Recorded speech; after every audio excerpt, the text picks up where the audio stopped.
it's quite hard to sit in front of a camera and try and convey how I'm feeling about a football club I've loved since I was 7 years old and I poured absolutely everything into. But I actually don't really take a lot of joy out of my football club at the minute. And I'm not even just focusing on the pitch. I'm not even specifically focusing off the pitch with the owner. It's a multitude of things that have been building up. But I think specifically with Tottenham, it's a thing. And I'm not going to go into the financial side of things too much, this, that, the other. But it's more of like a morality thing because, you know, as a football club as a whole that genuinely seems to be focusing on things outside football. There's one specific thing with concerts that Tottenham keep doing, you know.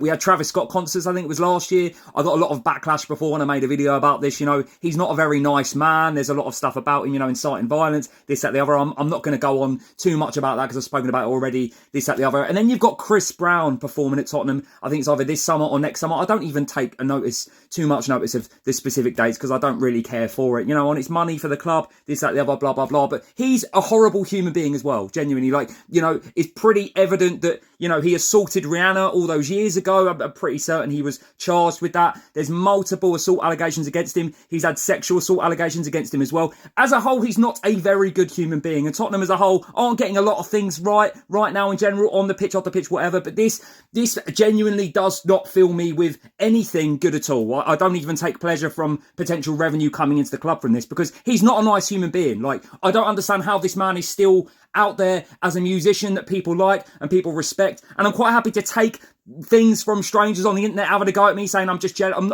I'm not jealous of someone who literally assaults people, who, you know, has all these allegations and things against him and is somehow still able to continue and live his life freely while the football club that I support and love continues to create a platform for people like this for the sake of money. No, I don't take pleasure in it, and I feel really grim and dirty, and supporting Tottenham is not fun right now. But when I see things like this, it makes me feel so much worse. There's always that age-old debate of separating the artist from the art, but for people like Chris Brown, I think it's pretty cut and dry that he's a horrific human being, and I don't care about how catchy his music is or the financial revenue that's supposedly going to come into my football club from this. I feel dirty about it, but it's probably a reflection of a wider societal issue that these women, these victims as a whole, tend to be overlooked, and people like him could go away, you know, living their life freely and not caring. So Tottenham Hotspur, thank you once again for giving me another reason to not feel particularly proud at the minute to support this football club.